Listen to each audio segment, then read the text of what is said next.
देखिए, ये एक बहुत बड़ा नेक्सस है। ये लोग गंगानगर से जाकर के कर्नाटक में रहने लगे और वहाँ इन्होंने एक नेटवर्क डेवलप किया और ऑनलाइन हजारों करोड़ की ठगी इन्होंने लोगों से की। हम पहले से ही कह रहे हैं कि हमारी सरकार आने के बाद माफिया, चोर, उचक्के, अपराधियों पर हम शिकंजा कस रहे हैं। हमारी पुलिस ने पूरी तैयारी के साथ इनकी जांच पड़ताल करने के बाद उनको गिरफ्तार किया है और अभी तो ये फर्स्ट लेयर है। इसमें बहुत बड़ी मछलियां जो इस कारोबार में लिप्त हैं उन तक भी ये जांच जाएगी और कोई भी हो, कितना भी बड़ा आदमी हो, उसको गिरफ्तार करके सलाखों के पीछे पहुंचाया जाएगा और जिन लोगों को ठगा है उनके साथ न्याय सुनिश्चित किया जाएगा। कल ही रीट की परीक्षा नहीं, पिछले 12 महीने में जितनी भी परीक्षाएं हुई हैं सभी परीक्षाएं निष्पक्ष रूप से हमारी सरकार ने कराई है। पिछली सरकार में तो 19 पेपरों में से 17 लीक हुए थे श्रीमान। हर पेपर लीक हो रहा था और एक परीक्षा का पेपर लीक हो गया और दोबारा परीक्षा कराई तो फिर पेपर लीक हो गया। पिछली सरकार का तो भगवान ही रखवाला था, लेकिन अब युवा ये महसूस कर रहा है कि निष्पक्ष रूप से, पारदर्शिता से परीक्षाएं आयोजित हो रही हैं और जो मेहनत करेगा, प्रतियोगी परीक्षा में शामिल होगा, मेहनत वाला व्यक्ति ही निश्चित रूप से जो पढ़ाई के आधार पर अंक लाएगा उसी का सिलेक्शन होगा। ये माननीय भजनलाल जी ने सुनिश्चित कर दिया है। माननीय भजनलाल जी के मुख्यमंत्री काल में युवा सुकून महसूस कर रहा है कि निर्बाध रूप से, निष्पक्ष रूप से परीक्षाएं आयोजित करा करके उनको मौका देने का काम किया जा रहा है। धन्यवाद। देखिए, ये एक बहुत बड़ा नेक्सस है। ये लोग गंगानगर से जाकर के कर्नाटक में रहने लगे और वहाँ इन्होंने एक नेटवर्क डेवलप किया और ऑनलाइन हजारों करोड़ की ठगी इन्होंने लोगों से की। हम पहले से ही कह रहे हैं कि हमारी सरकार आने के बाद माफिया, चोर, उचक्के, अपराधियों पर हम शिकंजा कस रहे हैं। हमारी पुलिस ने पूरी तैयारी के साथ इनकी जांच पड़ताल करने के बाद उनको गिरफ्तार किया है और अभी तो ये फर्स्ट लेयर है। इसमें बहुत बड़ी मछलियां जो इस कारोबार में लिप्त हैं उन तक भी ये जांच जाएगी और कोई भी हो, कितना भी बड़ा आदमी हो, उसको गिरफ्तार करके सलाखों के पीछे पहुंचाया जाएगा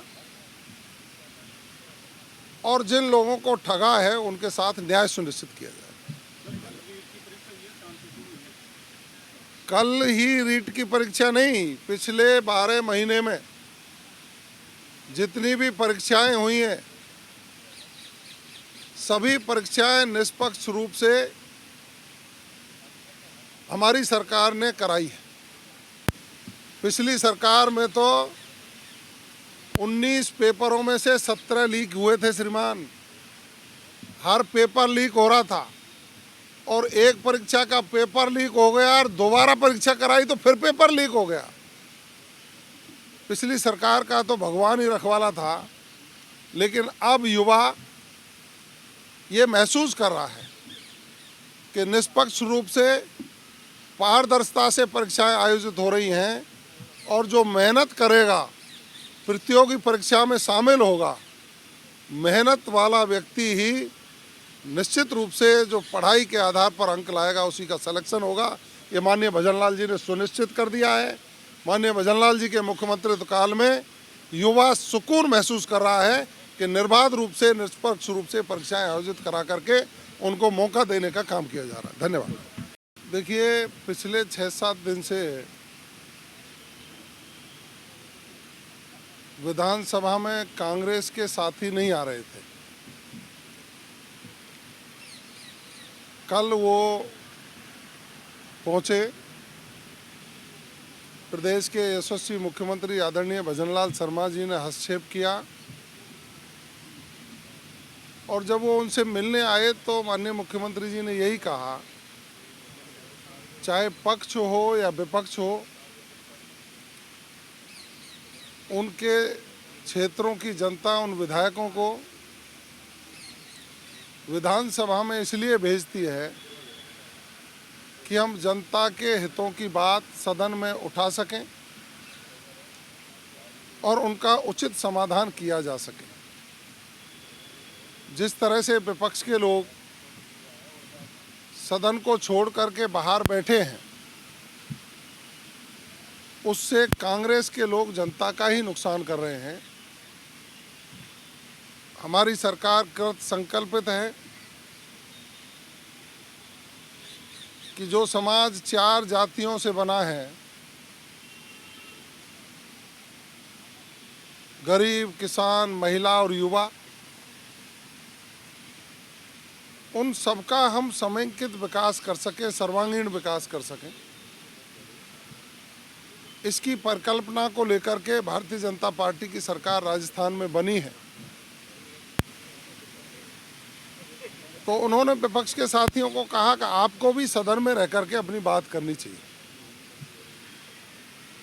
और सदन में जिस बात को लेकर माननीय अध्यक्ष जी की भावनाएं आहत हुई हैं,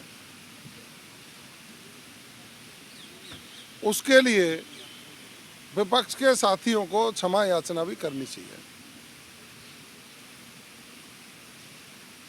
नेता प्रतिपक्ष आदरणीय जूली जी,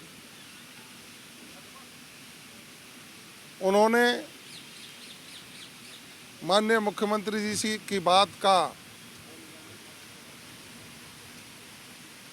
पालन करते हुए और अपने दल के विधायकों द्वारा किए गए कृत्य का सदन में खड़े होकर के आसन से माफ़ी मांगी और एक सुचारू रूप से सदन चल पाया। कल बजट पर रिप्लाई था, नेता प्रतिपक्ष ने अपनी बात कही, हमारी वित्त मंत्री महोदया ने उसके प्रत्युत्तर में शानदार तरीके से जवाब देते हुए कुछ और नई बजट घोषणाएं की। पूरा सदन खुशी के माहौल में था कि प्रदेश के मुख्यमंत्री जी लगातार जनता को सौगातें दे रहे हैं, जिससे राजस्थान के विकास की गति बढ़ रही है। देखिए, पालनहार जो स्कीम है वो हमारे अनाथ, विधवा, नाता आदि जैसे जिन महिलाओं के जिनके गरीब बच्चे हैं, उनको पालनहार योजना संबल प्रदान करती है। सरकार उनको संबल देती है, उनमें उसकी पढ़ाई लिखाई और पालन पोषण किया जाता है। और उनके पैसे को लेकर के सवाल था मेरा कि वर्तमान में कितने बच्चे जो है पालनहार योजना में वो प्रदेश में लाभान्वित हो रहे हैं। उसमें जिलेवार संख्यात्मक विवरण मैंने मांगा है, इन्होंने विवरण भी दिया है। उसमें इन्होंने कहा है कि भाई 6,15,000 बच्चे इस योजना में लाभान्वित हो रहे हैं पूरे प्रदेश में। इसके बाद मेरा दूसरा प्रश्न था कि उक्त योजना के तहत कितने लाभार्थियों को मई जुलाई 2024 से दिसंबर 2024 तक कितना भुगतान लंबित है तथा इसके क्या कारण है। आप देखिए कि बजट में $350 बिलियन की अर्थव्यवस्था की बात कर रहे हैं, प्रदेश को दिखा रहे हैं कि प्रदेश में हम इस प्रकार का विकास का मॉडल बता रहे हैं। और पालनहार योजना जैसे गरीब बच्चों को, अनाथ को, विधवा, परित्यक्ता, इन प्रकार के बच्चों को जो योजना मिलनी चाहिए, जो वास्तव में इमीडिएट उनको रेमेडी चाहिए, उनको तुरंत उनको सहायता चाहिए, ऐसे बच्चे पूरे प्रदेश में जुलाई 2024 में ऐसे पालनहार के 4,999 बच्चे ऐसे हैं जिनको 1.17 करोड़ रुपए उनका बाकी है। सितंबर 2024 का 20,735 बच्चों का 3.8 करोड़ रुपए 3.08 करोड़ रुपए इनका बाकी है, सरकार ने बाकी कर रखा है। अक्टूबर 2024 में 1,45,015 बच्चे हैं जिनका 15.47 करोड़ रुपए बाकी है। नवंबर में 2024 का 1,12,828 का बच्चों का 16.78 करोड़ रुपए बाकी है। दिसंबर 2024 आप देखिए 24,061 बच्चों का 3.65 करोड़ रुपए बाकी है। ऐसे पूरे प्रदेश के अगर आप मिलाएंगे तो 2,67,138 लाख बच्चे ऐसे हैं जिनका 40.15 करोड़ रुपए प्रदेश की पालनहार योजना का बकाया है। आप देखिए, प्रदेश को जानना चाहिए कि सरकार को जिन विषयों पर गंभीरता दिखानी चाहिए, पालनहार जैसी योजना जो गरीब बच्चों के, अनाथ बच्चों के पालन पोषण के लिए, उनके पढ़ाई के लिए है, उसमें सरकार 40.15 करोड़ रुपए अभी बकाया उन्होंने जो दिसंबर 2024 तक का बकाया है। आप कैसी जो लोक कल्याणकारी सरकार की कल्पना प्रदेश में करते हैं और बजट में इस प्रकार के कई प्रकार के तथ्य पेश करते हैं प्रदेश को आगे बढ़ाने के, तो मैं ये कहना चाहता हूं कि मंत्री महोदय जिस प्रकार के तोड़ मरोड़ करके जवाब पेश कर रहे हैं वो प्रदेश की जनता को गुमराह करने वाला है। जनता तक जाना चाहिए प्रदेश में कि पालनहार जैसी योजना का पैसा गरीब बच्चों को नहीं मिल पा रहा, उन परिवारों को नहीं मिल पा रहा। ये सरकार का फेल्योर है, ये सरकार केवल दिखावा कर रही है। वास्तव में जो लोक कल्याण का काम है, गरीब लोगों को संबल देना, अनाथ बच्चों को संबल देना, उस पर सरकार का कोई ध्यान नहीं है। सरकार केवल अपने केंद्र की सरकार का, अपने मंत्री का महिमा मंडन करते हुए, डबल इंजन ट्रिपल इंजन की बात करते हुए केवल यहाँ पर सदन में लोगों को, जनता को गुमराह करने का काम कर रही है। विपक्ष के नाते हमारी जिम्मेदारी बनती है कि हम प्रदेश की जनता तक उनकी सरकार की सच्चाई पहुंचाएं, जिनमें मैंने आज पालनहार योजना की सच्चाई प्रदेश की जनता तक पहुंचाने का काम किया। धन्यवाद। और मैं कई विपक्ष के हमारे सदस्य उनको भी और हमारे पक्ष के सदस्य अच्छा बोलते हैं, मैं उनको फोन करता हूं, आप बहुत अच्छे बोले। मैंने प्रतिपक्ष के नेताजी को एक दिन फोन करके कहा कि आपने ये अच्छी बात कही, ये हमारा दायित्व बनता है। अच्छे को अच्छा कहना हमें सीखना होगा, अच्छे को अच्छा कहना हमें उसको उत्साहित करना होगा। और मैं एक बात और कहना चाहता हूं, चाहे कोई भी हो, गलत को गलत भी कहना होगा। यह हमारा ऐसा सदन है, इसकी मर्यादा रखना हम सभी का दायित्व है।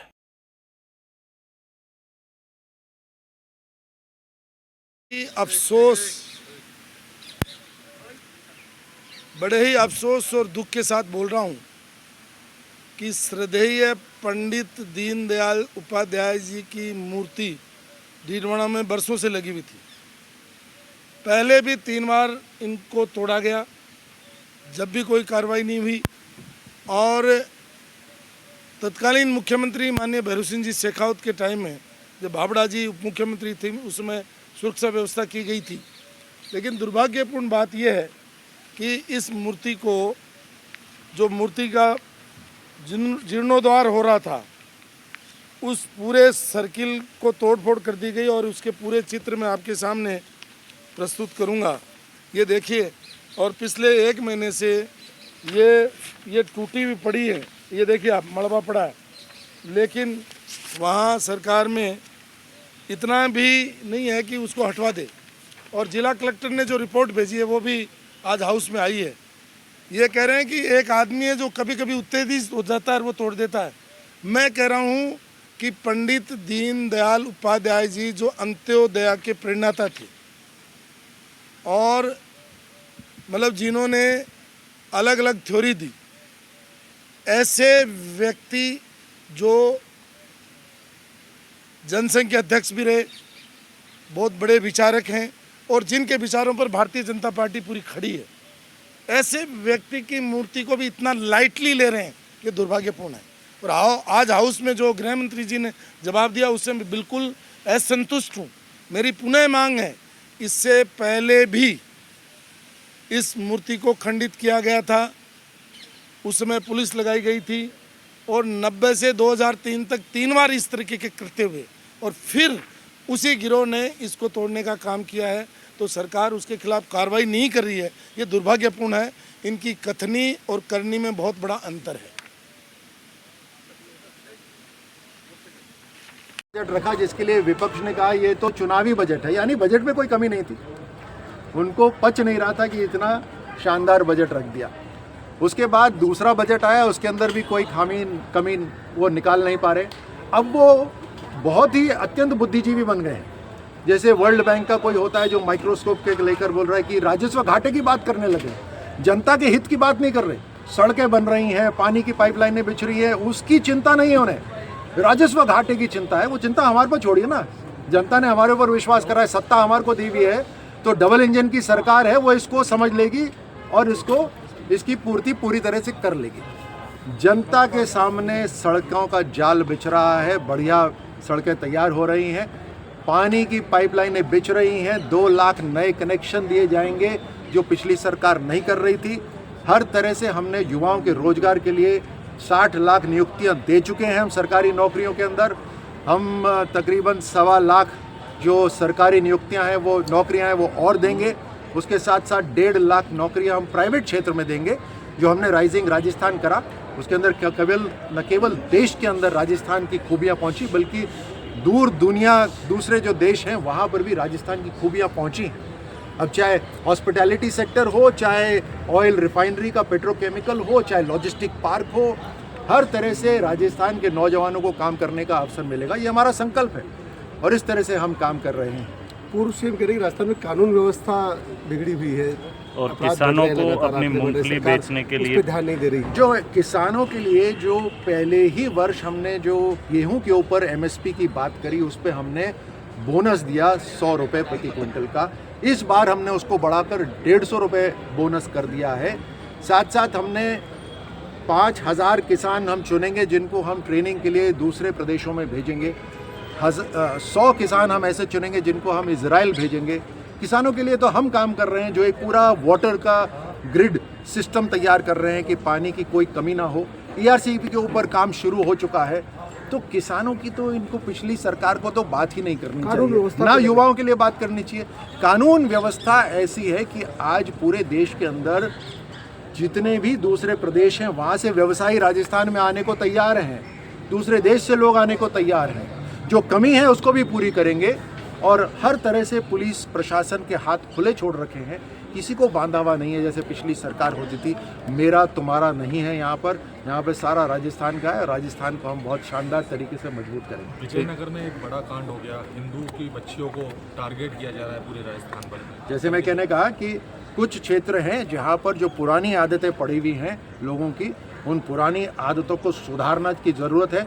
पुलिस को पूरे सख्ती से काम करने की ज़रूरत है, समझदारी से काम करने की ज़रूरत है। पूरे एविडेंस कलेक्ट करके आप पुलिस प्रशासन वहाँ पर काम करें, कोई छूटे नहीं, किसी को बख्शा नहीं जाएगा। और अगर कहीं कानून की कहीं कमी रहती है तो पुलिस गृह मंत्रालय के माध्यम से बताएं। हमारे भजन लाल जी सरकार के अंदर नए कानून भी लाने को तैयार है ताकि राजस्थान पूरी तरह से सुरक्षित रहे और आगे बढ़े। ठीक है कि हमने उस शब्द को, जो हमारे माननीय मंत्री महोदय ने जो शब्द बोले, उनको भी मैं आपसे आग्रह करता हूं कि उनको भी आप विलोपित करने का निवेदन आपसे मैं करना चाहता हूं कि हमने उस शब्द को, जो हमारे माननीय मंत्री महोदय ने जो शब्द बोले, उनको भी मैं आपसे आग्रह करता हूं कि उनको भी आप विलोपित करने का निवेदन आपसे मैं करना चाहता हूं।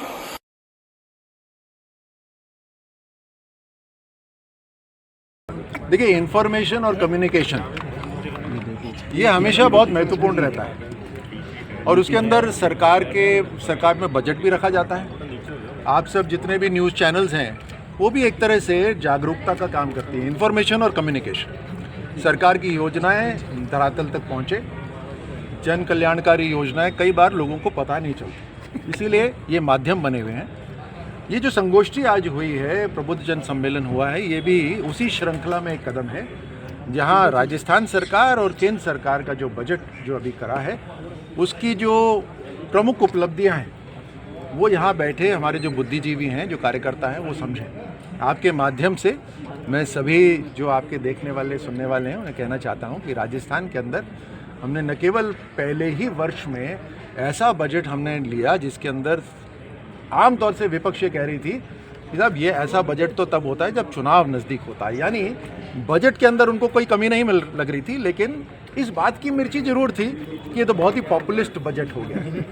दूसरा बजट जब आया है उसके अंदर भी बजट के ऊपर कोई खास प्रतिक्रिया न कर पा रहे हैं। वो बात इसकी हो रही है कि राजस्व घाटा और जो रेवेन्यू है उसकी चिंता होनी, यानी बहुत वर्ल्ड बैंक के जो बुद्धिजीवी हैं अचानक से जो विपक्ष के नेता हैं वो बन गए हैं। इस बात को देखिए कि केंद्र सरकार की सहायता के साथ, डबल इंजन की ताकत के साथ, हम प्रदेश के अंदर कैपिटल एक्सपेंडिचर जो है, यानी जो सड़कों के ऊपर, पानी के ऊपर, स्वास्थ्य के ऊपर, शिक्षा के ऊपर जो हम इन्वेस्टमेंट कर रहे हैं उससे प्रदेश के अंदर प्रगति होगी।